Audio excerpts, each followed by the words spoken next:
Reference पता है क्या होता है ना? What do you mean by frame of reference, बताना। किसी बेंचमार्क से अपने आप को कंपेयर करना या किसी चीज से। नहीं, ये तो बिल्कुल नहीं है। नियति तुम अपना वो वीडियो ऑफ कर सकती हो। हाँ, कि बेंच ऑफ मार्क करना नहीं होता है फ्रेम ऑफ रेफरेंस। कोई और कुछ बताएगा? What do you mean by frame of reference? Context. Context is very close to the meaning, but still it's not. Frame of reference से हम लोग पोजीशन डिटरमाइन कर सकते हैं कोऑर्डिनेट्स के हेल्प से, मतलब चलो वो तो तुम मैथ पे चली ही आई है ना। Okay. मतलब अभी तो मैंने मैथ शुरू ही नहीं किया, तो अगर मैं रैंडम टाइम में अगर तुमसे बोलूं कि what is frame of reference, तो व्हाट डू यू टेल? मतलब सर कंसर्न्ड एरिया कोई कंसर्न्ड एरिया? नहीं, वो भी नहीं। मतलब अगर कोई चीज मूव होती है मतलब आपके सामने से, तो आपको देख के बोलना है कि किस तरफ जा रही है, राइट की लेफ्ट की स्ट्रेट की राउंड, मतलब फ्रेम ऑफ रेफरेंस उसको भी बोल सकते हैं। अच्छा, एक मिनट।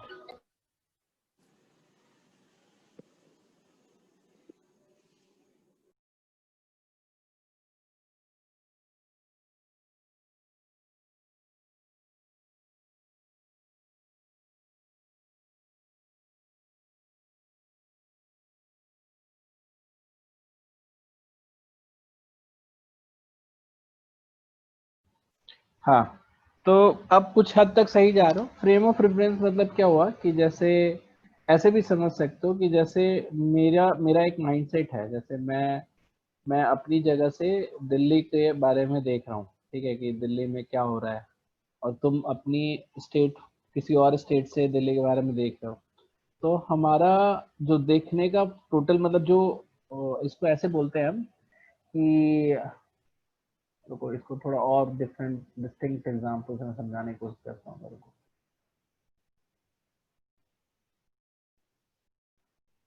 जैसे जैसे एकदम सबसे बेसिक अगर समझोगे, तो अगर यहाँ पे कोई आदमी फेस करके इस तरफ फेस करके खड़ा है और इस तरफ इधर फेस करके खड़ा है, और यहाँ से एक कार आ रही है, तो फॉर दिस पर्सन है ना, इसके फ्रेम ऑफ रेफरेंस से ये कार जो है राइट से लेफ्ट की तरफ आ रही है, ठीक है, और फॉर दिस पर्सन ये कार जो है लेफ्ट से राइट की तरफ जा रही है। तो ये मोस्ट बेसिक तुम example of different frame of reference बोल सकते हो, ठीक है। ऑल्दो इसके एप्लीकेशंस कई हो सकते हैं। बेसिकली हम किसी चीज के पर्सपेक्टिव में जब रेफरेंस देते हैं, है ना, फिक्स करते हैं जो सबके लिए सेम हो जाए, तो we try to create a frame for that, मतलब reference point, reference frame for that. और उसी को अगर एक फिक्स अगर तैयार हो जाता है, तो उसको हम फ्रेम ऑफ रेफरेंस एक तरह से बोल सकते हैं।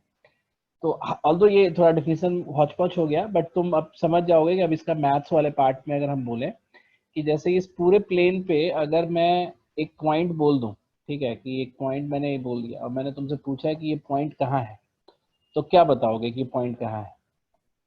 इफ आई आस्क यू, जैसे अगर निखिल तुम बताओ, तो अगर मैं तुमसे पूछूं कि ये पॉइंट कहाँ है, तो क्या क्या बताओगे?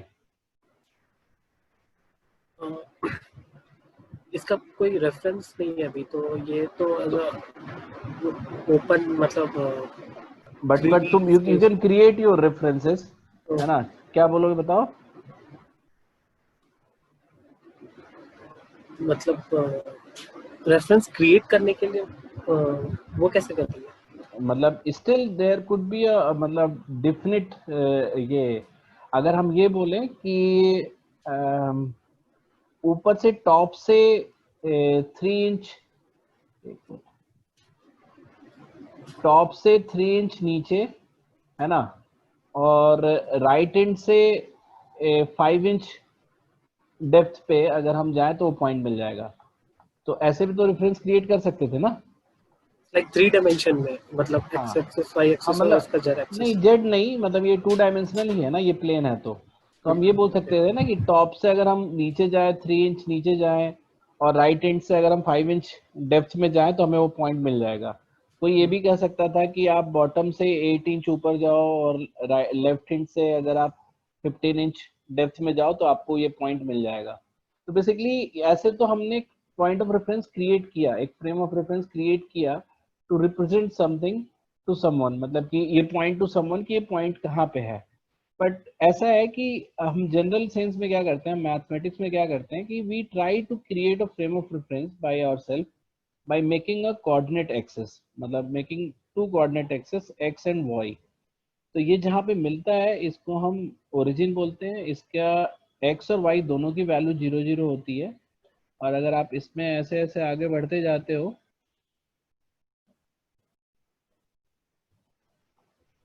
ध्यान देना क्योंकि बहुत अचानक से ये टफ हो जाता है, बहुत आसान आसान दिखता रहता है और बहुत अचानक से टफ हो जाता है और फिर तुम्हें प्रॉब्लम होने लगेगी। और इस तरफ हम देखेंगे तो लेफ्ट साइड में अगर जा रहे हैं तो -1 -2 -3 -4 ऐसे करके हम रिप्रेजेंट करते हैं, ठीक है। तो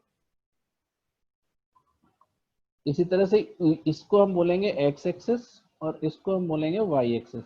ऑल्दो बहुत लोगों ने मैथ्स पढ़ा होगा तो उनके लिए आसान होगा, तो अभी थोड़ा हम बहुत धीरे चल रहे हैं। बट यू वॉन्ट ये कि आप धीरे क्यों चल रहे हो ऐसा रिग्रेट नहीं करोगे, क्योंकि बहुत ही जल्द हम इसमें बहुत स्पेशल चीज़ें लाने वाले हैं इसमें। तो ये हमारा y का पॉजिटिव वैल्यूज हैं ऊपर की तरफ, राइट साइड में x के पॉजिटिव वैल्यूज हैं, लेफ्ट साइड में x के नेगेटिव वैल्यूज हैं, और इसके बाद नीचे अगर हम करेंगे तो y के नेगेटिव वैल्यूज होंगे -2 -1 -2 -3 ऐसे करके। तो अब आपसे बोला जाए कि जैसे अगर हम इसी पॉइंट की बात कर रहे थे, जैसे मान लो कि यहाँ पे एक पॉइंट है, तो अब इस पॉइंट को का लोकेट करने की बात की जाए कि वेयर इज दिस पॉइंट, तो आप ये देखोगे कि ये एक्स एक्सिस में कितना मूव कर रहा है टुवर्ड्स, मतलब राइट ऑफ एक्स एक्सिस ये 7 मूव कर रहा है, और वाई एक्सिस में आपने देखा तो ये लगभग 6 मूव कर रहा है। मतलब I am not making it exact, लेकिन आपने क्या देखा कि ये पॉइंट है जो एक्स में 7 वाली वैल्यू लेता है और वाई में 6 वाली वैल्यू लेता है। तो हम इस पॉइंट को दो डिफरेंट नंबर से रिप्रेजेंट कर सकते हैं, 1 is 7 1 is 6। पहला वाला जो होगा वो एक्स कोऑर्डिनेट कहलाएगा और दूसरा वाला जो होगा वो y कोऑर्डिनेट कहलाएगा, ठीक है। तो इस तरीके से अब ये एक फ्रेम ऑफ रेफरेंस जो डेवलप हो गया जिसका ये पॉइंट ओरिजिन है, दो एक्सेस हैं। Now every one of us can locate any point, और कोई भी पॉइंट का दो नंबर से हम उसको रिप्रेजेंट कर सकते हैं। जैसे अगर मैं आपसे बोलूं कि वे in this plane where is the point -3 4, तो ये पॉइंट कहाँ पे होगा, तो तुम बोलोगे कि पहला वाला जो है वो x कोऑर्डिनेट का बताता है, तो पहले वाले में हम x में मतलब 3 माइनस की तरफ गए, एंड नेक्स्ट हम 4 ऊपर की तरफ गए तो y वाला जो है y वाला कोऑर्डिनेट +4 है, तो -3 से ऊपर 4 की तरफ बढ़ेंगे तो ये जो पॉइंट होगा हमारा ये -3 4 होगा। ये सबको बात समझ में आ रही है? Now can everyone represent or locate any point on this plane? Yes, sir. है ना। तो एक सिंपल चीजें समझ लो, इसको हम बोलते हैं फर्स्ट क्वाड्रेंट, ठीक है, इसको हम बोलते हैं सेकंड क्वाड्रेंट, इसको बोलते हैं थर्ड क्वाड्रेंट, और इसको बोलते हैं फोर्थ क्वाड्रेंट। तो अगर मैं तुमसे बोलूंगा कि एक पॉइंट है, अगर तुम्हें बिना बताए अगर बोला जाए कि एक पॉइंट है 8 - 5, तो ये किस क्वाड्रेंट में आएगा, बोलो जरा सा। तो फोर्थ में आएगा। क्यों? क्योंकि 8 जो है ये पॉजिटिव वैल्यू है, यानी कि x के पॉजिटिव साइड में जाना है, और y -5 है नेगेटिव, तो y के नेगेटिव साइड में जाना है। तो ये फोर्थ क्वाड्रेंट में आकर लाई करेगा। तो now with any point you can tell कि कौन से क्वाड्रेंट में होगा। तो अब जैसे अगर मतलब सिंपल एक क्वेश्चन कभी पूछना भी हो तो ऐसे भी तुमसे पूछ सकता है कि ए बी थर्ड क्वाड्रेंट में लाई करता है, थर्ड क्वाड्रेंट में लाई करता है, तो a greater than 0 b less than 0, a greater than 0 b greater than 0, a less than 0, सब 0 लिखो, b लेस देन 0, ठीक है, a less than 0 b greater than 0। इनमें से कौन सा सच होगा बताओ? If ab lies in third quadrant, So third option. Third Which option. of course, मतलब अब आप लोग सारे लोग बता सकते हो बहुत easily, you can just say कि ये दोनों ही नेगेटिव होना चाहिए। थर्ड क्वाड्रेंट का मतलब ये वाला क्वाड्रेंट है। तो नाउ व्हाट यू, अब कोई भी पॉइंट जो है आप इस एक्सेस पे आप रिप्रेजेंट कर सकते हो। अब आती है पॉइंट बात यहाँ पे, ध्यान से सुनो, बहुत धीरे धीरे वो है, अपने आप टिपिकल हो जाएगा। जैसे अब तुम लोग ये तो जानते होगे ना कि एक पाइथागोरस ट्रायंगल, मतलब सॉरी राइट एंगल ट्रायंगल क्या होता है, जिसमें एक 90 डिग्री होता है, इसके दो पॉइंट्स अगर, मतलब दो साइड्स जो परपेंडिकुलर साइड्स हैं अगर ए और बी है, और इसका हाइपोटेनस अगर सी है, तो ए बी सी का रिलेशनशिप क्या होता है, ए का स्क्वायर बी का स्क्वायर इज इक्वल टू सी का स्क्वायर। ठीक है, ये आपको पता है सबको? ठीक है, बोलो तो, ये सबको पता है ना? सो अब इस पर्टिकुलर कंसेप्ट का, इसको हम पाइथागोरस थ्योरम बोलते हैं। इसकी यूटिलाइजेशन हमें, इसको यूटिलाइज करना है हमें इस कोऑर्डिनेट सिस्टम में। तो जैसे मान लो कि अगर मैं तुमसे बोलूं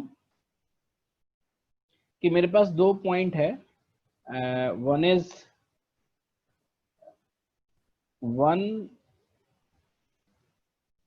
2 और सेकंड पॉइंट है मेरा 4 6, तो इन पॉइंट के बीच में डिस्टेंस क्या होगा?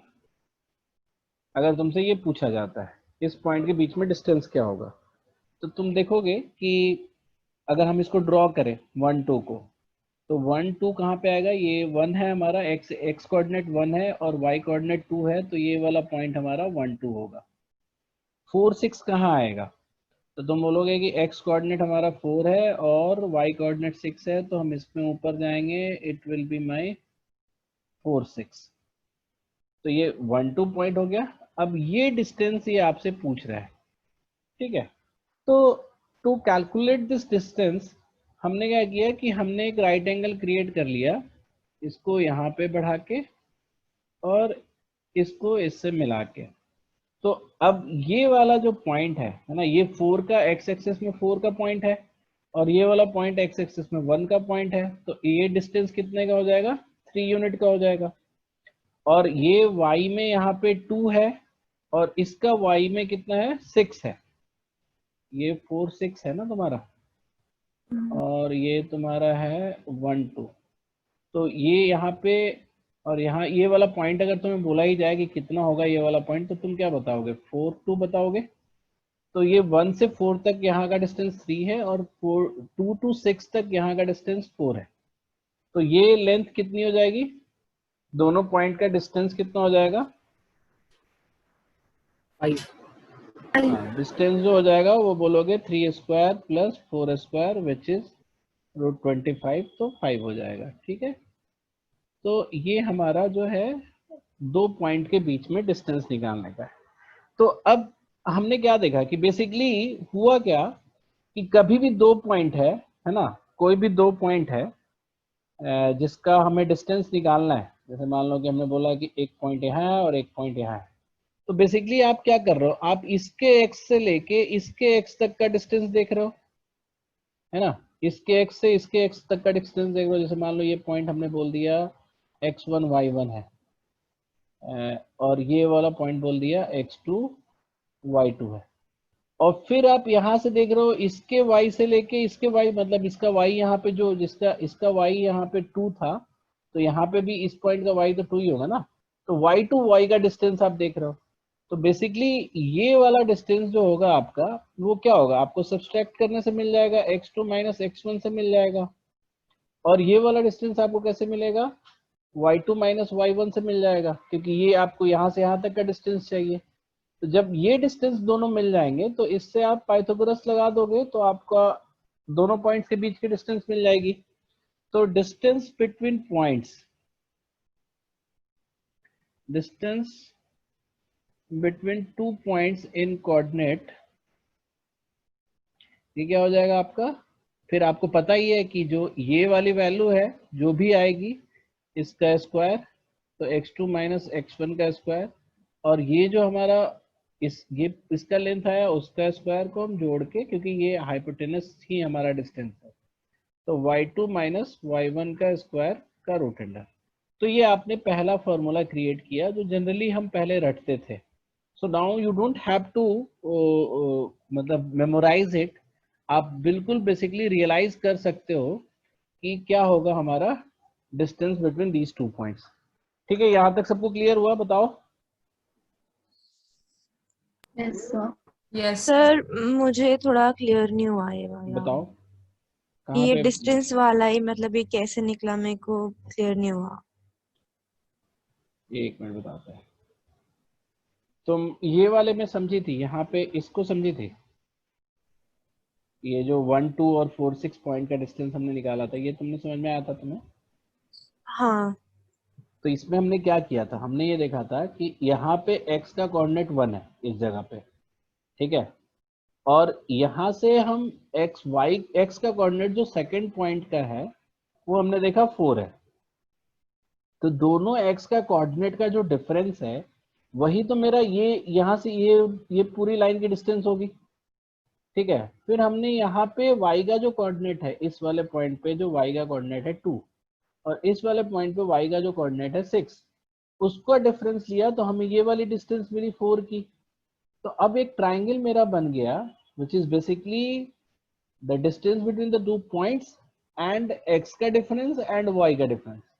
तो अब ये एक परपेंडिकुलर ट्राइंगल होगा ऑफ कोर्स, क्योंकि x और y हमेशा परपेंडिकुलर होते हैं, मतलब कोऑर्डिनेट तो परपेंडिकुलर ही हम बनाते हैं. तो ये परपेंडिकुलर ट्राइंगल होगा. तो परपेंडिकुलर ट्राइंगल में ये जो डिस्टेंस है जो दोनों पॉइंट के बीच का है ये एक हाइपोटेनस की तरह है. तो ये जो डिस्टेंस है d वो कैसे निकलेगा, वो तुम्हारा 3 स्क्वायर प्लस 4 स्क्वायर का रूट अंडर निकलेगा, क्योंकि ये ट्राइंगल ऐसा बना है. अब ये 3 कहाँ से आया था, ये 3 आया था दोनों के x कोऑर्डिनेट्स का डिफरेंस. अब आया समझ में तुम्हें? वही चीज मैंने यहाँ बताया था कि अगर इसका x कोऑर्डिनेट x1 है और इस पॉइंट का x कोऑर्डिनेट x2 है, तो जो राइट साइड में जो शिफ्ट हो रहा है वो कितना शिफ्ट हो रहा है, x2 माइनस x1 शिफ्ट हो रहा है, मतलब जो भी डिस्टेंस है वो ये है. और अगर यहाँ पे y का कोऑर्डिनेट y1 है और यहाँ पे y का कोऑर्डिनेट y2 है, तो जो हम y शिफ्ट हो रहा है ये y2 माइनस y1 शिफ्ट हो रहा है. तो ये डिस्टेंस दोनों मिल गया मुझे. अब इससे हम आराम से हाइपोटेनस निकाल सकते हैं थ्रू दिस फॉर्मूला. अब आया समझ में? Yes sir. झूठ मत बोलना. नहीं आ गया. आ गया ना? ठीक है. तो अब जनरली क्या होगा कि तुम सोचते होगे कि नेगेटिव आ जाएगा, तो नेगेटिव आने से फर्क नहीं पड़ता ना, क्योंकि अगर हम कहीं पे नेगेटिव भी आ सकता है. जैसे मान लो कि अगर आप ऐसे करो कि इधर ही x2 x1 कर दिया जाए, मतलब मान लो कि उल्टा ले लेते हैं, जैसे ऐसे ले लेते हैं, तो उसमें भी फर्क क्या पड़ता है, ये वाला x1 लो चाहे ये वाला x1 लो, आपका ये डिस्टेंस तो दोनों x एक्सिस के दोनों x कोऑर्डिनेट का डिफरेंस ये वाला डिस्टेंस आएगा और y वाले का डिफरेंस ये वाला आएगा. अब ये नेगेटिव या पॉजिटिव है उससे कोई फर्क नहीं पड़ता. क्यों? क्योंकि x2 minus x1 is always going to be squared, और स्क्वायर करने पे वो पॉजिटिव हो जाएगा. तो ये और ये डिस्टेंस का अगर हम हाइपोटेनस मतलब निकालें तो हमारा दोनों पॉइंट के बीच का डिस्टेंस निकल जाएगा. ठीक है.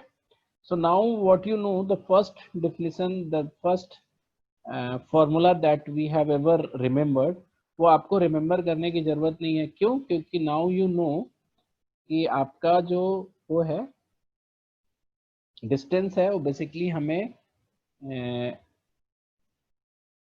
पाइथागोरस थ्योरम से ही निकालना है.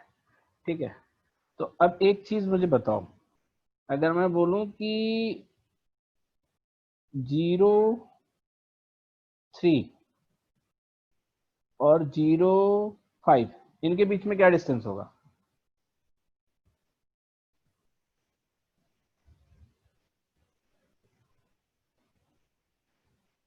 बोलो. 2. कितना बोला तुमने? 2. क्यों? क्योंकि यहाँ पे x तो चेंज हो ही नहीं रहा है, तो जो y का डिफरेंस है that is the distance only.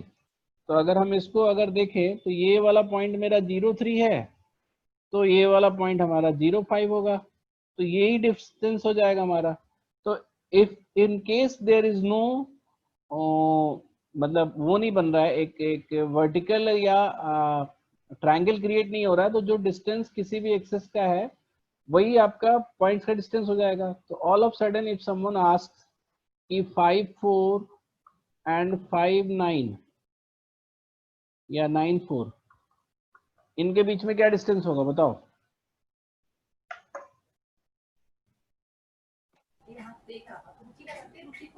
बोलो। 4 ही होगा। क्यों? क्योंकि इसमें y चेंज नहीं हो रहा है, तो जो x का चेंज है वही बेसिकली डिस्टेंस हो जाएगा। ठीक है, तो अगर आपसे अब कोई पूछेगा, एक मिनट,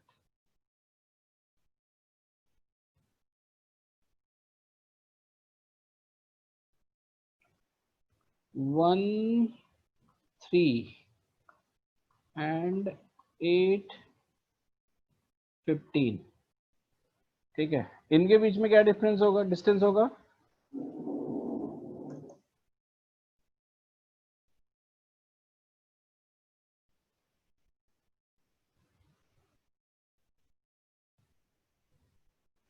थर्टीन 13 है ना। क्यों? क्योंकि आपका जो x का चेंज है वो 7 का चेंज है, y का चेंज है वो 12 का चेंज है, तो बेसिकली 7 स्क्वायर प्लस 12 स्क्वायर का रूट करोगे तो ये 13 हो जाएगा। 7 12 13 वाला पाइथागोरस ट्रिपलेट बन गया ये। तो आप ऐसे विजुलाइज करके भी निकाल सकते हो दो नंबर का डिफरेंस। तो अगर मैं तुमसे फिर से बोलूं एक चीज और बताओ, -3 -2 और 1 और 2 10, इनके बीच में क्या डिस्टेंस होगा?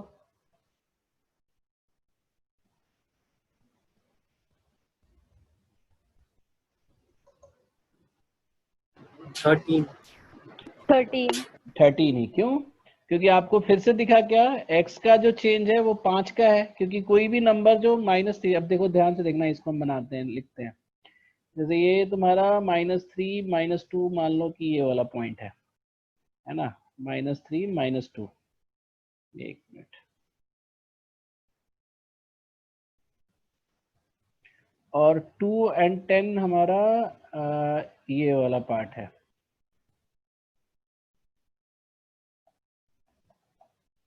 मतलब पॉइंट है, सॉरी, और हमें ये डिस्टेंस निकालना है। तो अब यही बात है ना कि हम फिर से एक ट्रायंगल क्रिएट करेंगे। तो ट्रायंगल कैसे क्रिएट होगा? हमें x का मूवमेंट देखना है राइट साइड में पैरेलल टू x एक्सिस, और y का मूवमेंट देखना है अपवर्ड या downward parallel to y axis. तो x का मूवमेंट तो -3 से लेके 2 तक हुआ, और y का मूवमेंट जो है -2 से लेके 10 तक हुआ। तो ये जो मूवमेंट है, x का मूवमेंट है वो 5 का मूवमेंट है, और y का मूवमेंट है वो 12 का मूवमेंट है। तो 5 12 अगर परपेंडिकुलर साइड्स हैं तो हाइपोटेनस 13 होगा, तो इनके बीच का डिस्टेंस हमेशा 13 होगा। सो सबको दिख रहा है कैसे हो रहा है ये? यस हाँ, तो अब इसको फॉर्मूला फॉर्मेट में अगर लिखना होता है तो लोग बता देते हैं कि distance is equal to root under दोनों के x का डिफरेंस का स्क्वायर और फिर दोनों के y का डिफरेंस का स्क्वायर। और now what you no is कि ये इसका x एक्सिस के मूवमेंट और y एक्सिस के मूवमेंट से एक ट्रायंगल क्रिएट होता है जिसका हाइपोटेनस ही हमारा डिस्टेंस है। ठीक है, तो ये आपका हो गया अबाउट द डिस्टेंस। ठीक है, अच्छा, अगर मैं तुमसे अब एक ध्यान देना, यहाँ पे एक चीज समझ जाओगे ना तो तुम्हें बहुत सारी चीज लाइफ में इजी पड़ेगी। डिस्टेंस निकालना तो सीख ही गए, अब एक छोटी सी चीज समझो, है ना। इफ आई टेल यू कि लोकस, पहले लोकस बताओ क्या होता है, व्हाट इज लोकस?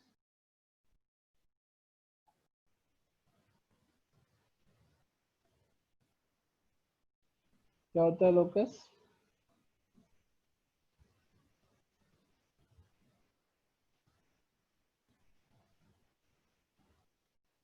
बोलो, आक्षी तुम बोलो, तुम्हें तो पढ़ाया भी है हमने ज्योमेट्री में पहले। What is locus? पॉइंट होता है सर। नहीं, पॉइंट नहीं होता है। पॉइंट ऑफ ओरिजिन होता है बेसिकली। नहीं, सेट ऑफ पॉइंट्स होता है which lie on a path, defined path. मतलब सेटअप पॉइंट्स भी बोलना वो बहुत डेफिनेट नहीं हुआ, बट बेसिकली लोकस मतलब path of a point with a certain definition. याद आ रहा है हमने सर्कल को एज अ लोकस एक्सप्लेन किया था. कैसे एक्सप्लेन किया था कि हमने बोला कि एक पॉइंट अगर हम ले लेते हैं और इससे एक सर्टेन डिस्टेंस पे, जैसे मान लो 5 यूनिट के डिस्टेंस पे जितने भी पॉइंट हैं उसका लोकस, तो बेसिकली इस पॉइंट से 5 यूनिट के डिफरेंस में जितने भी पॉइंट है उसका लोकस अगर ड्रॉ करेंगे तो एक सर्कल क्रिएट होगा. तो the path of the point which is 5 centimetre away from this point, जैसे मान लो कि इसको हमने ओ बोल दिया, तो ध्यान से देखना हम क्या बोलते हैं. The path of a point which is 5 centimetre away from O is a circle. तो इस पॉइंट का लोकस क्या है? सर्कल है. अब मेरी बात समझ में आ रही है लोकस क्या होता है? Locus is basically the path with a certain definition, path of a point with a certain definition. आ रही बात समझ में? Yes sir. तो इस लोकस का सर्कल में हमने इसके आगे कुछ भी नहीं बताया था. अब ये हम बताना चाह रहे हैं तुम्हें यहाँ पे कि इस लोकस के बोलने का मतलब क्या हुआ कि अगर इस पूरे सर्कल पे कोई भी पॉइंट है और उसका कोऑर्डिनेट जो है, अगर जैसे मान लो कि ये वाला जो ओरिजिन है ना, हम इसको कोऑर्डिनेट एक्सिस पे ही देख लेते हैं तो तुम्हें ज्यादा अच्छे से समझ में आएगा. जैसे मान लो कि तुमने बोला, जस्ट वेट, ये बहुत अच्छा सा कंसेप्ट है. मतलब generally we ignore in studying. जब भी आप मैथ पढ़ रहे होते थे +2 में ना, तो आपने ऐसे ध्यान से नहीं सोचा होगा, बट ये बहुत ही, मतलब इसको क्या बोलेंगे, सुंदर सा कंसेप्ट है. आप कोई भी एक रैंडम पॉइंट ले लो, जैसे मान लो आपने एक पॉइंट ले लिया 2 2 और 2 2 2 को बोल दिया आपने कि सेंटर होगा हमारा, और फिर आपने बोला कि 2 2 से 2 सेंटीमीटर अवे है ना एक पॉइंट है, उसका लोकस करना है. तो 2 सेंटीमीटर अवे मतलब एक इधर में भी आएगा, जिसको हम बोलेंगे कितना, 4 2 बोलेंगे. एक इधर में भी आएगा तो जिसको हम बोलेंगे कितना, 0 2 बोलेंगे. ऊपर वाला क्या आएगा बताना जरा सा, 2 सेंटीमीटर अवे ऊपर में कितना आएगा, बोलो तो.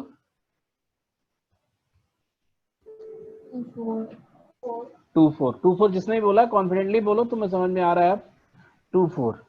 नीचे वाला कितना होगा, 0 2, सॉरी 2 0. हाँ 2 0, ठीक 2 0. तो ये तो 4 पॉइंट हुआ, और भी तो पॉइंट होंगे जो दो के डिस्टेंस पे होंगे. तो अगर हम 2 के डिस्टेंस का अगर हम लोकस खींचे, मतलब पाथ खींचे, तो आई हैव अ सर्कल. तो अब अगर मैं तुमसे बोलूं कि भाई ये सारे पॉइंट्स की डिस्टेंस जो है इस वाले पॉइंट से जो 2 2 का हमारा हमने ले रखा है, उससे डिस्टेंस जो है इट इज ऑलवेज 2. तो यानी कि अगर इस सर्कल पे कोई पॉइंट है ना विच इज एक्स वाई, मतलब यहाँ पे भी कोई हो सकता है एक्स वाई, तो एक्स वाई से 2 2 का डिस्टेंस जो है वो 2 होगा. अभी तुमने डिस्टेंस का डेफिनेशन क्या पढ़ा, एक्स का डिफरेंस. तो एक्स का डिफरेंस कितना होगा, x माइनस 2 का स्क्वायर. y का डिफरेंस वो कितना होगा, y माइनस 2 का स्क्वायर. और it should be equal to, मतलब इसका रूट जो है वो 2 होगा, इसका रूट जो है वो 2 होना चाहिए, यानी कि x माइनस 2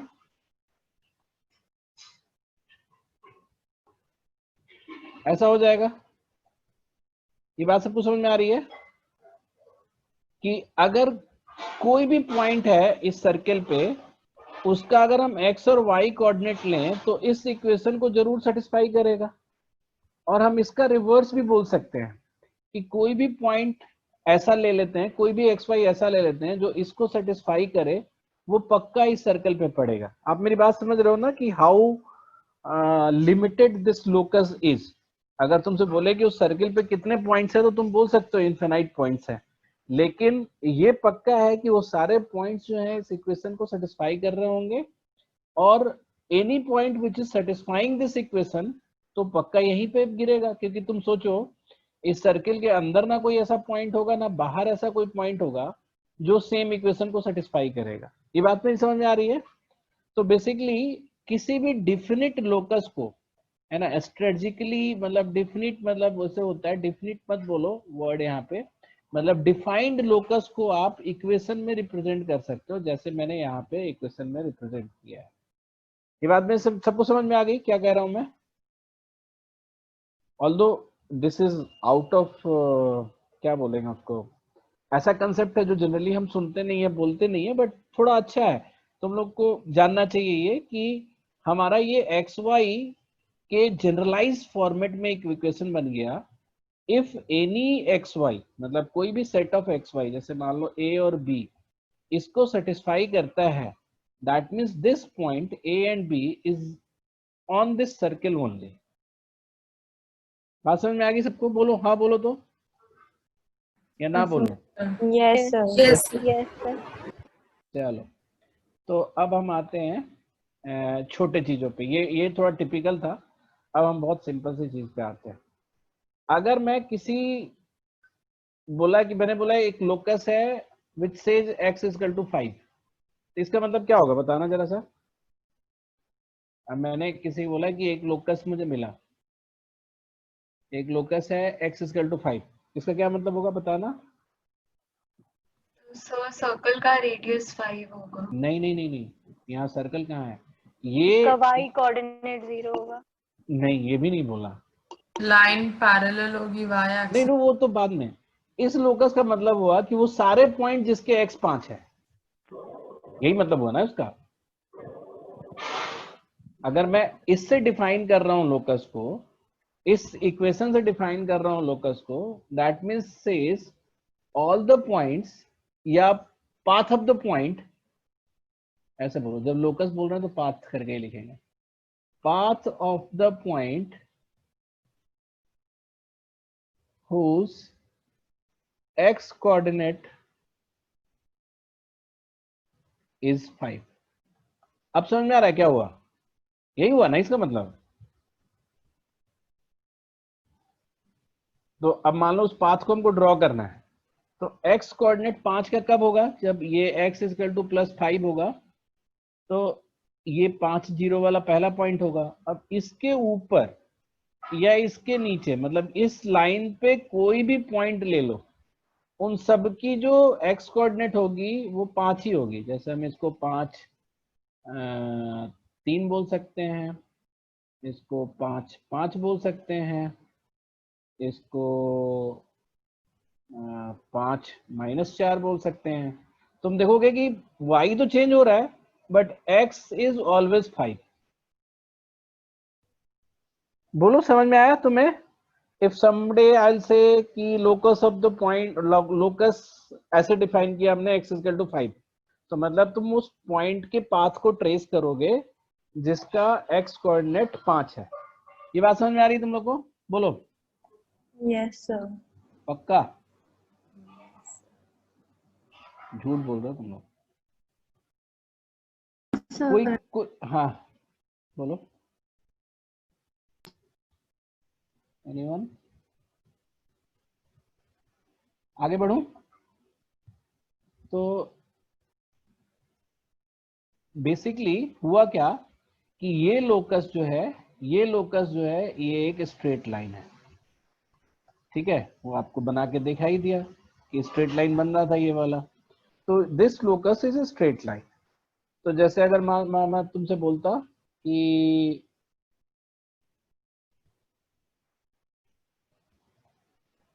एक लोकस ऐसा है x इक्वल टू y, इसको बोल के बताओ तो, वर्ड्स में बोलो तो।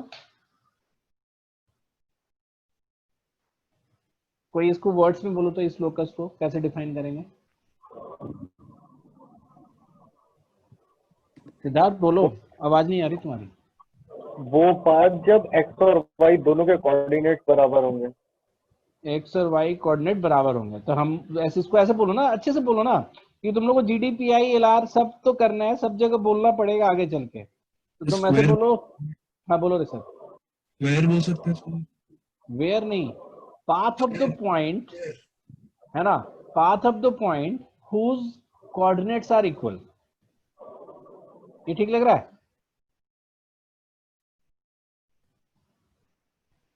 ये सही था? बताओ। Path of the points whose coordinates are equal.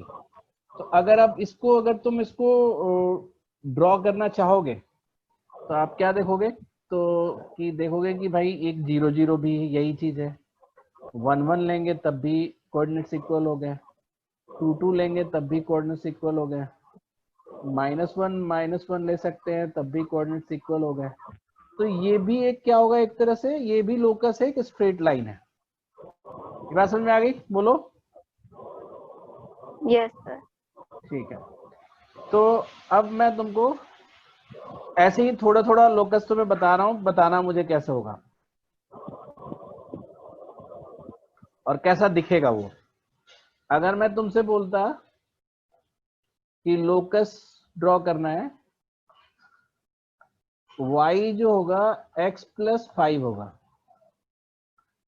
इसको बोलना, बोल के बताना।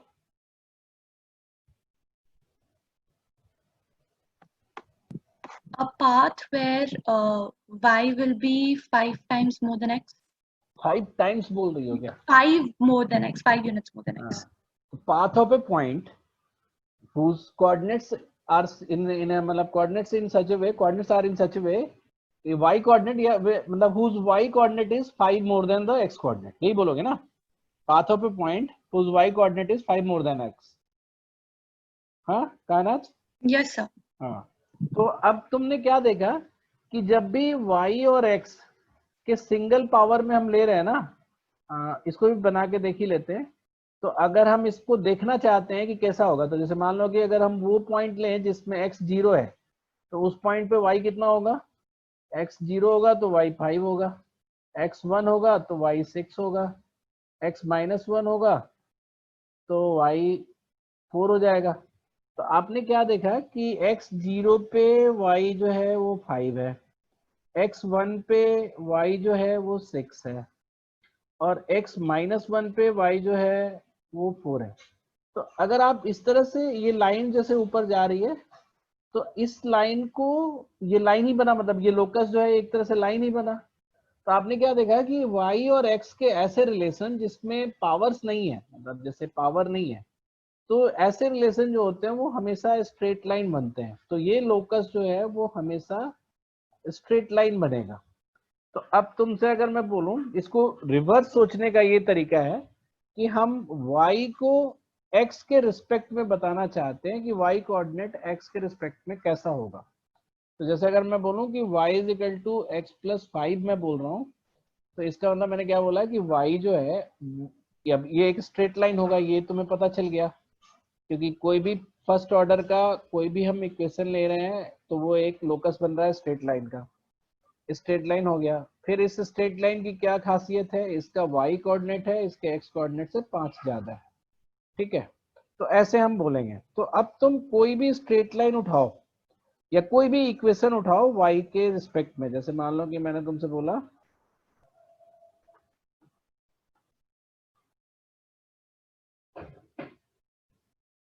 y = 2x + 5, ऐसे बोल दिया। तो इसका मतलब क्या हुआ कि हम उस स्ट्रेट लाइन को ये रिप्रेजेंट कर रहे हैं जिसका y कोऑर्डिनेट जो है ना x के ट्वाइस से 5 ज्यादा है। तो अगर हम इसको देखें कि कोई भी 2 पॉइंट लें, जैसे x को 0 ले लें, तो y कितना आएगा बताओ? 5 आएगा। और x को अगर हम ले लेते हैं 2, तो y कितना आएगा? 9। ठीक है, तो बेसिकली तुमने क्या देखा कि x को 0 लिया तो y 5 आया, x को 2 लिया तो y 9 आया। तो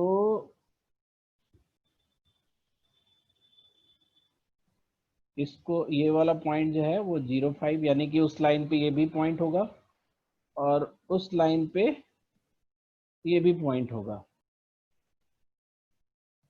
और जब हम इसको ड्रॉ कर देंगे तो ये हमारा लोकस बन जाएगा जो इस पूरे इस इक्वेशन को रिप्रेजेंट करेगा।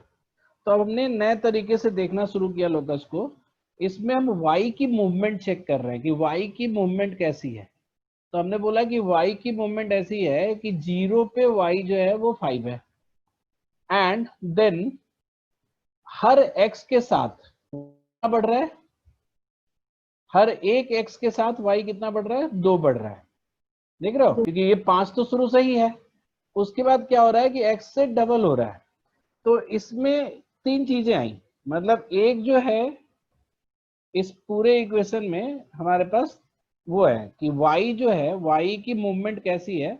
y की मूवमेंट को हमने 2 तरीके से देखा। एक तो हमने बोला कि जब x 0 है तो 5 पे होगा, तो इसको हम बोलते हैं, किसी भी लाइन के लिए इसको हम बोलते हैं इंटरसेप्ट। ये समझ में आ रहा है सबको? सबको समझ में आ रहा है इंटरसेप्ट क्या होता है? और ये जो मूवमेंट है कि y जो है x का कितना टाइम्स अप हो रहा है, यानी इसको हम उल्टा ऐसे बोल सकते हैं कि x में 1 का चेंज है तो y कितना चेंज हो रहा है। तो इसमें इस केस में क्या है, अगर x 1 से 1 मतलब 0 से 1 हुआ तो 2 ऊपर जाएगा, 0 से 2 हुआ तो बेसिकली 4 ऊपर जाएगा, 0 से 3 हुआ मतलब x 3 हुआ तो 6 ऊपर जाएगा। तो फिर विथ ईच x y की मूवमेंट 2 अपवर्ड है ना।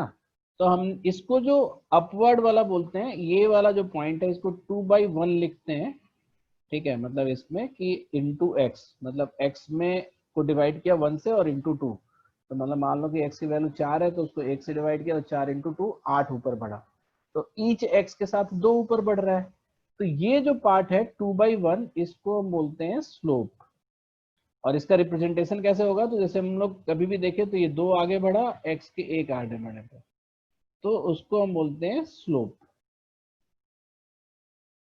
स्लोप क्या बताता है कि किस स्पीड से y इज मूविंग अप और डाउन।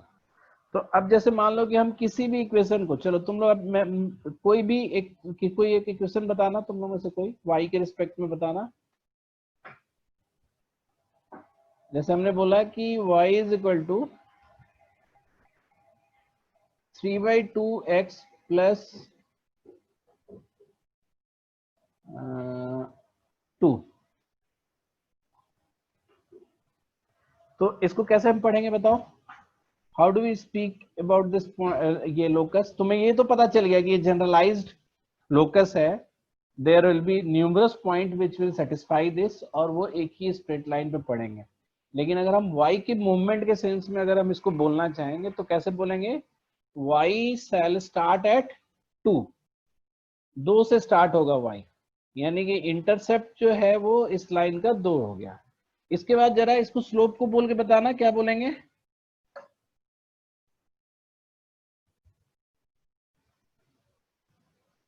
थ्री बाई टू तो वैल्यू हो गई ना, बोल के बताओ वर्ड्स में कि इस स्लोप का मतलब क्या हुआ कि अगर x में 2 मूव करे तो y कितना ऊपर जाएगा? 1.5 टाइम्स जंप होगा। हाँ, मतलब एक मूव में 1.5 जंप होगा। x में 2 बढ़े तो y 3 जाएगा। देखो जरा सा, समझ में आ रहा है तुम लोग को?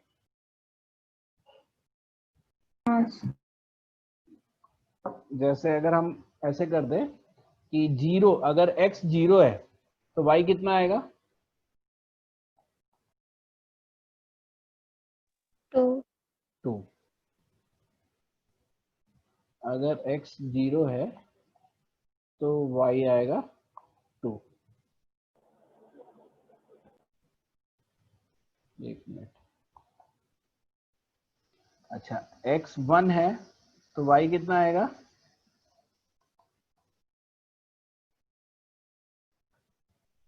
और x 2 है तो y कितना आएगा? ये दिख रहा है सबको? हमने सिर्फ वैल्यू रखते चले गए हैं। तो बताना जरा सा, एक x पे कितना y बढ़ रहा है? 1.5 बढ़ रहा है। 1.5 ये 1.5 वाली वैल्यू कैसे आई एक बार बता दो। ये देखो x1 यहाँ रख दिया ना मैंने, तो 1 रखोगी तो 3/2 कितना होता है 1.5 होता है, और 1.5 प्लस 2 करेंगे तो 3.5 हो जाएगा। मतलब x की वैल्यू 1 यहाँ रख दो इस इक्वेशन में। तो वैल्यू पुट करके आएगा ना, उसके अलावा मतलब स्लोप से नहीं पता चल सकता है। वही तो हम बता रहे हैं कि अब तुम्हें इतना स्मार्ट बनना है कि तुम स्लोप से बता दो, है ना। अच्छा। तो मैं वही तो तुम्हें दिखा रहा हूं कि इस केस में, इस वाले केस में क्या हुआ, आप x1 रखे तो कितना बढ़ा, इतना ही तो बढ़ा ना। x की वैल्यू 1 रखोगे तो 3.5 3/2 ही बढ़ा 1.5, फिर x की वैल्यू 2 रख दिए तो 3 बढ़ गया, मतलब 1.5 और बढ़ गया। तो with each x y will increase, ऐसे 6.5 बढ़ जाएगा। फिर अगर 4 रखेंगे तो हमें अब निकालने की भी जरूरत है, अब इक्वेशन की तरफ हमें ध्यान देने की जरूरत नहीं है, हम सीधा क्या करेंगे 1.5 बढ़ा देंगे 8। मैं बोलूंगा x इक्वल टू 5 पे क्या होगा, तो तुम y क्या लिखोगे 9.5, आप 1.5 बढ़ाते चले जाओगे। आ रही बात समझ में आयुषी?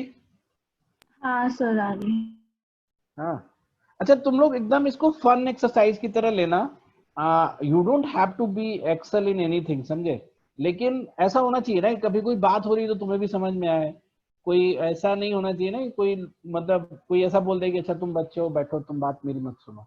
तो तुम्हें आदत बनानी होगी कि कुछ लोग घुमा फिरा के बात कर रहा है तो तुम समझ जाओ। वो कहानी तुमने सुना है ना कि स्वामी विवेकानंद जब गए यूएस में शिकागो में लेक्चर देने के लिए, तो स्टूडेंट्स एक्चुअली ऐसे वेबिनार में सेमिनार्स में बुलाया जाता है स्टूडेंट्स को भी। तो उसमें ऐसा था कि वो सर्कुलर हॉल हुआ करता था, यहाँ पे पोडियम होती थी, यहाँ लोग बैठते थे, और ऐसे ऊपर में प्लेस होता था, यहाँ स्टूडेंट्स खड़े रहते थे सुनने के लिए। तो स्वामी विवेकानंद आए और बोले कि अभी जो मैं बात करने जा रहा हूँ वो आप लोगों को नहीं समझ में आएगा, तो आप चाय पानी करके आ सकते हो। तो शिकागो के स्टूडेंट सब बहुत ही वो हो गए, हर्ट हो गए कि हम लोग इतने इंटेलिजेंट हैं और ये इंडिया से आए हैं और ये बोल रहे हैं कि बाहर जाओ चाय पियो। बट जब स्वामी विवेकानंद ने बोलना शुरू किया तो एवरीबडी कुड नॉट अंडरस्टैंड कि वो द मैन इज टॉकिंग। हालांकि बहुत घटिया कहानी मैंने सुनाया है तुम्हें बीच में मैंने, बट उसका पॉइंट ये है कि आप लोगों को अपने आप को इंटेलिजेंट समझना पड़ेगा। उसको समझने के लिए you need to create a habit of understanding things. तो हम इसीलिए फॉर्मूला नहीं बता रहे, हम तुम्हें दिखा रहे हैं कि कैसे मूव कर रहा है। तो जैसे अगर मैं तुम्हें यही बोला होता 5/4x + 3, तो अब इस लोकस को हम कैसे अंडरस्टैंड करते हैं, या y की मूवमेंट को कैसे अंडरस्टैंड करते हैं, बताओ तो जरा सा। y कहां से स्टार्ट होगा बताओ? y विल स्टार्ट एट 3, होगा ना? Yes sir. Yes sir. y 3 से स्टार्ट होगा। अच्छा, x की एक मूवमेंट पे y कितना अप होगा? x के एक आगे बढ़ने पे y कितना आगे जाएगा? 1.25। 1.25 एग्जैक्टली, है ना, क्योंकि ये 1.25 है। तो y के एक आ जाने पे, यानी कि अगर यहाँ पे वैल्यू 3 है और अगर हम x में 1 रख लें, तो ये वाला पॉइंट जो होगा हमारा, ये तो x1 ही होगा, और y कोऑर्डिनेट जो होगा इसका 4.25 हो जाएगा। 3 से 1.25 बढ़ गया, यानी ये लाइन जो है हमारी ये रिप्रेजेंट हो रही है इससे। तो अगर हमें ऑल ऑफ सडन तुमसे कोई बोल दे कि अगर x 4 है तो y कितना होगा?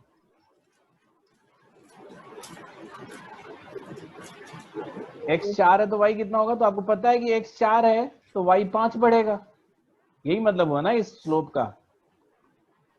इसका मतलब होता है 1.25, तो मतलब x में 1 चेंज होगा तो y में 1.25 चेंज होगा, x में 2 चेंज होगा तो y में 2.50 चेंज होगा, x में 3 चेंज होगा, मतलब राइट साइड में आगे बढ़ते जाएंगे तो y ऊपर की तरफ मूव करता जाएगा। x में 4 चेंज होगा तो y में 5 हो जाएगा। तो अगर कोई बोलता है कि x = 4 पे कितना होगा y, तो आपको सॉल्व करने की जरूरत नहीं है, आपका 3 ये पता है कि 3 से स्टार्ट हो रहा है और +5 8 आगे बढ़ जाएगा। तो x की वैल्यू अगर 4 है तो y की वैल्यू कितनी हो जाएगी 8। आप यहाँ रख के देख सकते हो, ठीक है, वही आएगा। अभी बात समझ में आ रही सबको क्या हो रहा है? Yes sir. Yes sir. पक्का ना? तो अब मुझे बताओ कि इन दोनों में से दो लाइन हम ड्रॉ करने जा रहे हैं, इन दोनों में से किस लाइन का स्लोप कम और किस लाइन का ज्यादा है? एक मिनट रुक जाओ।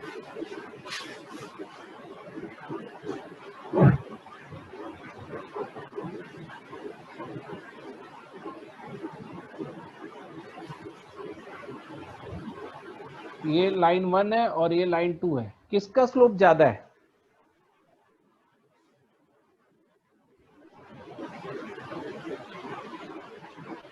Sir second line.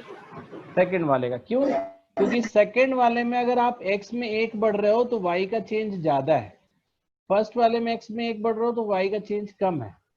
तो y का चेंज ही स्लोप बताता है विथ रिस्पेक्ट टू x। तो अगर आपका पॉजिटिव स्लोप है, जैसे हम बोलते हैं कि y is equal to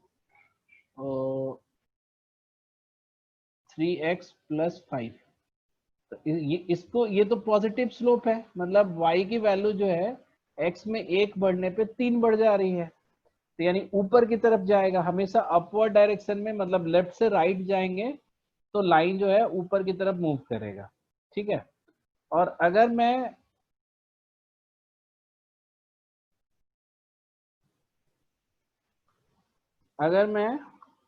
y is equal to -2x plus 6 करूं तो क्या कैसा दिखेगा ये बताओ? इसका मतलब क्या हुआ? इस स्ट्रेट लाइन का मतलब क्या हुआ?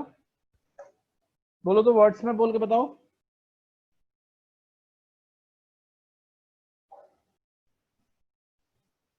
बोलो।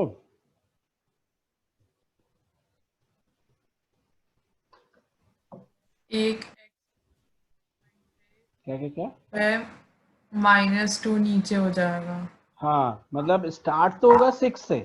y जो है स्टार्ट नहीं, मतलब x एक्सिस पे जब 0 है तो y की वैल्यू 6 है ना, कि x 0 है तो y 6 है। लेकिन अगर हम x में 1 आगे बढ़ेंगे तो y जो है 2 नीचे आएगा।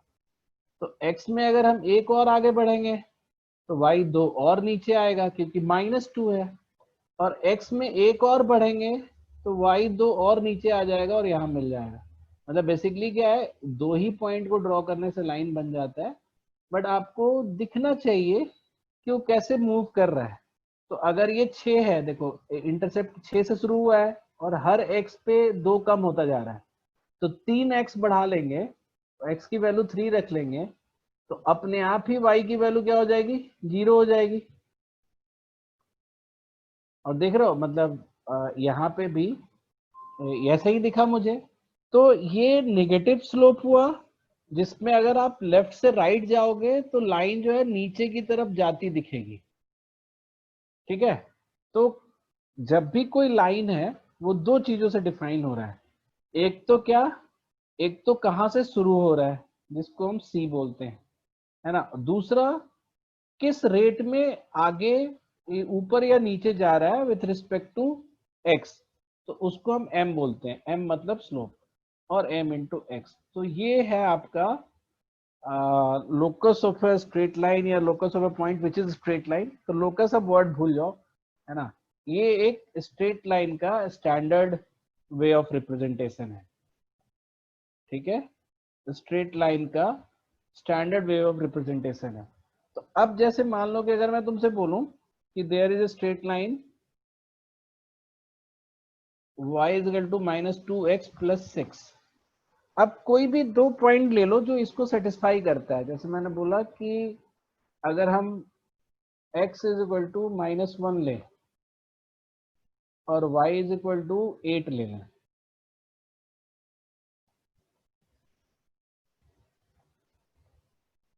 मतलब एक पॉइंट ऐसा ले लिया -1 8 जो इस इक्वेशन को सेटिस्फाई करता है, दिख रहा है तुम लोग को? करता है ना?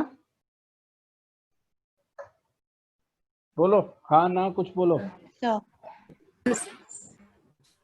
और मैं फिर से बता रहा हूँ, जो लोग केवल टेस्ट दे रहे हो आप लोग को डरने की जरूरत नहीं है है ना, लेकिन अगर पढ़ते हो तो और अच्छी बात है ना। तो ये लाइन जो है, ये पॉइंट जो है इस इक्वेशन को सेटिस्फाई करता है, दैट मीन्स ये point will definitely lie on this line. तो एक लाइन पे वो सारे पॉइंट लाई करेंगे जो इस इक्वेशन को सेटिस्फाई करेंगे, है ना। और उल्टा अगर कोई पॉइंट है वो इस लाइन पे लाई करता है कि नहीं, वो हम ऐसे भी चेक कर सकते हैं बाई चेकिंग कि वो सेटिस्फाई कर रहा है कि नहीं। तो जैसे अगर मैं तुमसे बोलूं कि -2 and 9, है ना, ये इस लाइन पे है कि नहीं, बताना जरा सा। है? No sir. नहीं है। क्यों? क्योंकि वो सेटिस्फाई नहीं कर रहा है। तो अब आपको मैं बताऊंगा। अब ये लास्ट चीज है आज के लिए, ठीक है। और ध्यान से देखना, अभी तुम्हें बहुत अच्छा लगने वाला है एक चीज, कि अगर मैं आपको बताऊं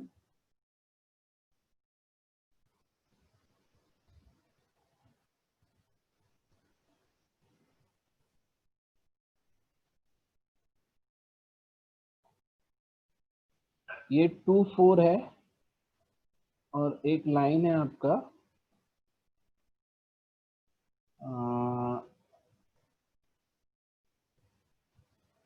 4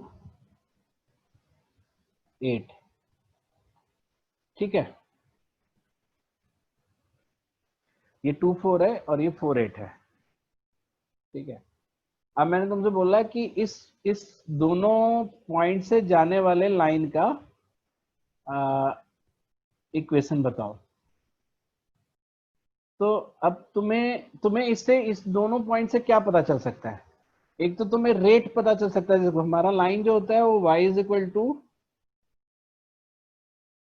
mx प्लस c है, ठीक है। ये हमारा लाइन है। तो सबसे पहले हमें क्या पता चलता है? m पता चल सकता है इससे। क्यों? क्योंकि हमने देखा कि x में हम कितना बढ़े हैं, 2 बढ़े हैं। तो y में कितने का चेंज है जरा बताना। x में 2 बढ़े हैं ना, जैसे इसका x 2 है और इसका x 4 है, तो हम x में 2 बढ़े हैं। तो y में कितने का चेंज है? 4 का। और पॉजिटिव चेंज है, ऊपर जा रहा है ये। तो m की वैल्यू कितनी लिख देंगे हम? 4/2, है ना, कि ये इस रेट से बढ़ रहा है ना। या फिर डबल का चेंज है तो 2x सीधा लिख सकते हो। तो 4/2x। अब तुम्हें नेक्स्ट क्या चाहिए था? नेक्स्ट क्या चाहिए था? c की वैल्यू। तो अब यहाँ पे बहुत तुम्हें फन मिलेगा। अब ये बताओ कि अगर हम आगे की तरफ जा रहे हैं तो ईच x के ग्रोथ पे y कितना चेंज हो रहा है? बोलना जरा। आगे हम बढ़ रहे हैं, मतलब राइट साइड में आगे बढ़ रहे हैं, तो ईच x के ग्रोथ पे y कितना बढ़ रहा है? 2 बढ़ रहा है। तो पीछे भी आएंगे तो x 1 कम होने पे y 2 से कम होगा ना। जैसे अगर हम आगे अगर जिस रेट से बढ़ रहा है तो पीछे भी तो उसी रेट से आएगा ना। तो अगर हम x को 0 कर दें, मतलब यहां से 2 से 0 कर दें, तो y की वैल्यू कितनी कम हो जाएगी? मतलब 2 से 0 कितना, x में कितना कम हुआ? 2 कम हुआ ना। तो y में 4 कम। y में 4 कम हो जाएगा। तो यहाँ पे y कितना है? 2 4 है ना। तो 4 कम होगा तो कितना होगा? 0 हो जाएगा वो भी। यस। तो ये लाइन आपका 0 से जा रहा है। तो c की वैल्यू कितनी हो गई? 0 हो गई। तो देखो ये हमें सीधा सीधा इक्वेशन मिल गया जो इन दो पॉइंट से जाता है। तो y is equal to 2x। अब तुम चाहो तो चेक कर लो, तुम इसको भी रख के देखो और इसको भी रख के देखो इस इक्वेशन में, तो तुम देखोगे कि आपका जो है क्या बोलते हैं इसको, ये इक्वेशन दोनों पॉइंट्स को सेटिस्फाई कर रहा है, यानी ये लाइन ही इसका इक्वेशन है। तो बेसिकली अब तुम लोगों को थोड़ा सा इस पे ये भी देखा जाए कि सबसे पहला हमने काम क्या किया था? सबसे पहला हमने काम किया था स्लोप आइडेंटिफाई करने का। फिर दूसरा हमने काम किया था स्टेप 1। ये याद रखना, अगर लाइन अगर हमें निकालना हो, स्टेप 1 इससे क्या होगा? स्लोप आइडेंटिफाई होगा। स्टेप 2 हाँ निखिल बताओ। नहीं सर, वो गलती से हो गया। कोई बात नहीं। स्टेप टू जो है हमारा वो क्या बताएगा, इंटरसेप्ट बताएगा। बस एक एग्जांपल और लेते हैं, फिर आज की क्लास इसको कवर करते हैं।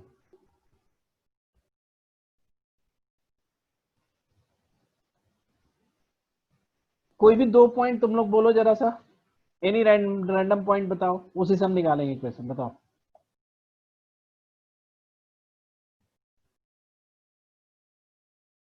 बोलो, नहीं बोलोगे? चलो मैं लिखता हूँ 1 4, या ऐसे और नेगेटिव ले लेते हैं, देखो -4 2 1 3। कोई बोलता है कि इससे इक्वेशन बनाओ, ठीक है। तो अभी फिलहाल तो मैं इसको ड्रॉ कर रहा हूँ, तुम लोग को समझ में आ जाएगा आगे कि जरूरत नहीं है इसको ड्रॉ करने का। -4 2 कहाँ लेंगे हम, यहाँ लेंगे, ठीक है। ये तुम्हारा -4 है और ये नीचे आके ये -2 है,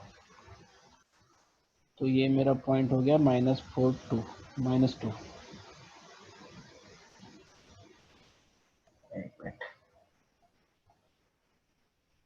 और 1 3, तो 1 3 हमारा यहाँ पे ले लेंगे,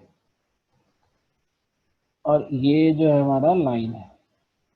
कोई बोलता है कि इस लाइन की इक्वेशन बताओ, तो सबसे पहली चीज हमें क्या पता करनी है, स्लोप पता करनी है कि कितना मूवमेंट हो रहा है। तो x में कितना मूव किए हैं बताना जरा सा। x में हम -4 से कहां तक गए, 1 तक आए ना, तो x का मूवमेंट कितना है बोलो? 5। 5 का। सबको दिख रहा है ये -4 से हम 1 तक x में मूवमेंट किए हैं, तो y का मूवमेंट कितना है? 5। y का भी मूवमेंट 5 का है, यानी कि फॉर ईच x y की मूवमेंट कितनी है, 1 ही है। तो स्लोप कितना हो गया? तो तुम्हें पता है कि हमारा लाइन जो होता है वो y mx + c होता है, और y तो m कितना हो गया, 1 हो गया, 1 × x।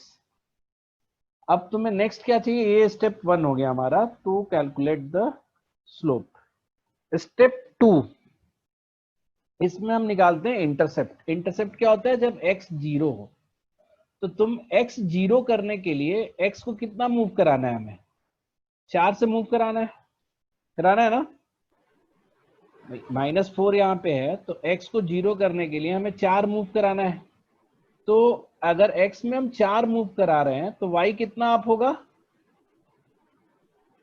y भी 4 से अप होगा ना, क्योंकि आपको ये स्लोप दिख गया है। आ रहा है समझ में तुम लोग को? नहीं ना? नियति तुम्हें समझ में आ रहा है क्या? No sir. नहीं ना? तो तुम तो क्लास छोड़ सकती थी बीच में। मतलब देखो पॉइंट ये है, तुरंत मत भाग जाना, रुक जाना, ये अभी हो ही रहा है। पॉइंट ये है कि ये वाला क्लास जो है ना, ये मतलब समझो कि एक फन एक्सरसाइज की तरह करके निपटा लो, क्योंकि हमें जैट के लिए जिनको पढ़ना है स्पेशली, या फिर जिनको कैट के लिए देना है या जीमैट देना है, तो उनके लिए ये सब बहुत इंपॉर्टेंट हो जाता है। टेस्ट में इतना इंपॉर्टेंट नहीं है। तो लेकिन हाँ, आप बार बार लेक्चर सुनोगे, यही वाली लेक्चर दोबारा सुनोगे, तो आपको ज्यादा समझ में आ जाएगा। तो अपलोड कर दूंगा मैं आज, उसको ध्यान से सुनना तो थोड़ा समझ में आ जाएगा। यहाँ से हमें स्लोप पता चला था, क्योंकि हमने देखा था कि 5x की मूवमेंट पे y भी 5 अप गया था। तो x में 4 अगर जाएंगे, क्योंकि हमें c की वैल्यू वो वाली वैल्यू होती है जहां पे x 0 है, तो x में 4 अगर हम जा रहे हैं टू मेक x 0, -4 से 0 करने के लिए, तो y भी 4 बढ़ना पड़ेगा। तो y -2 में 4 बढ़ेंगे तो कहां तक पहुंचेगा, y 2 तक पहुंचेगा। -2 में अगर हम 4 बढ़ेंगे तो 2 तक पहुंचेगा। तो यहाँ पे y जो है वो 2 है, तो इंटरसेप्ट आपको पता चल गया 2। तो ये लाइन का इक्वेशन हो गया y x + 2।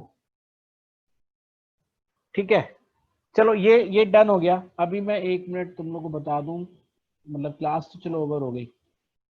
इसके बाद कोऑर्डिनेट 2 का क्लास जो है ना, कोऑर्डिनेट 2 का क्लास वही कंटिन्यू करेगा जिसको ये समझ में आ रहा था। जिसको नहीं समझ में आ रहा था बिल्कुल अच्छे से, वो कोऑर्डिनेट 2 की क्लास नहीं करेगा। ठीक है। सर ये इंटरसेप्ट निकालना मुझे समझ नहीं आ रहा, आपने ये 2 कैसे निकाला? चलो एक बार और बताते हैं, ठीक है। मतलब ये क्लास ऑलमोस्ट ये ओवर हो गई है, अब तुम्हें हम बताते हैं। देखो ये समझ लो, अच्छा लगेगा, अच्छा लगेगा तुम्हें। पॉइंट मेरा था -4 और 5 से डिवाइड क्यों किया हुआ है? हाँ ये भी अच्छा पूछा तुमने। पूछते क्यों नहीं, पूछने से ही तो फन है ना। 5 को 5 से डिवाइड क्यों किया ये बताते हैं तुम्हें। मेरा एक पॉइंट था -4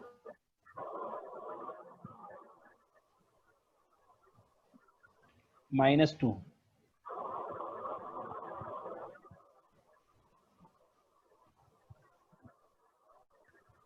और एक पॉइंट था 1 3।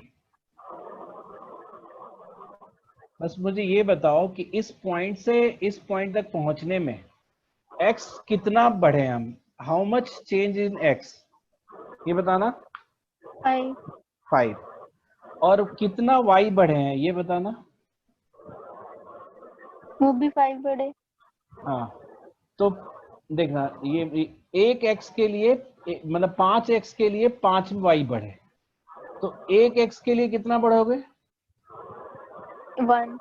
तो यही 5/5 ही तो किया ना तुमने। इस तरीके से मैंने 5/5 किया था। ठीक। फॉर ईच x जो ग्रोथ है ना, उसी को हम स्लोप बोलते हैं। तो हाँ, तो m की वैल्यू जो हो गई वो चेंज इन y बटे में चेंज इन x। इसको आप ऐसे समझो कि 5 अगर y में बढ़ा है, 5 x में बढ़ा है, तो 1 हो गया इसका स्लोप। आपको पता है कि कोई भी लाइन जो होती है वो इससे रिप्रेजेंट हो जाएगा। इसमें आपको एक चीज तो पता चल गया कि m की वैल्यू जो है वो 1 है। ठीक है। अब c की वैल्यू कौन सी होती है? तो तुम्हें पता है c की वैल्यू वो होती है जहां पे x 0 होता है। यानी कि ये वाली जो वैल्यू का y है ना, ये वाला जो पॉइंट है, इसका जो y है, इसका x तो पक्का 0 है और y हमें नहीं पता, वही c होता है। तो हमने बोला कि ये हम आराम से गेस कर सकते हैं। जैसे यहां से हम इस वाले पॉइंट से x 0 करने के लिए x में कितना चेंज कर रहे हैं? 4 का चेंज कर रहे हैं। अक्षय तुम्हें समझ में आया? हाँ ये तो समझ आ गया कि x को 0 करने के लिए हम 4 बढ़ा रहे हो ना। हाँ तो y कितना बढ़ेगा? y भी तो 4 बढ़ेगा ना। ये तो यहाँ तो हमने निकाला ना कि 5 में 5 बढ़ रहा है, 1 में 1 बढ़ रहा है, तो 4 में कितना बढ़ेगा? 4 ही बढ़ेगा। अक्षय बताओ। अच्छा ठीक है। हाँ हाँ तो इस पॉइंट में y कितना था? इस पॉइंट में y -2 था। -2 से अगर 4 बढ़ाएंगे तो 2 के तक जाएगा ना। तो ये पॉइंट जो है मेरा 2 है, मतलब यहाँ पे y = 2 है। तो इसी y को तो हम इंटरसेप्ट बोलते हैं ना। तो ये हमारा 2 आ गया। तो y = x + 2। तो ये हमारा इक्वेशन ऑफ द मतलब इक्वेशन ऑफ दैट लाइन आ गया जो इन 2 पॉइंट से होकर जाता है। आगे बात समझ में आप सबको? Yes sir. Yes sir. ठीक है। तो मतलब इसको हम आराम से लेकर चलेंगे। ठीक है। और एक छोटा सा एक्सरसाइज और है जो टेस्टनेट वालों के लिए जरूरी है, तो वो तुम लोग कर लेना। और बाकी जिनको टेस्टनेट करके छोड़ देना, मतलब टेस्टनेट तक ही करना है, तो उसको ड्रॉप कर दो। फिर नेक्स्ट क्लास से सब लोग बाकी करना जिनको समझ में आ रहा था। ठीक है। चलो फिर बाय।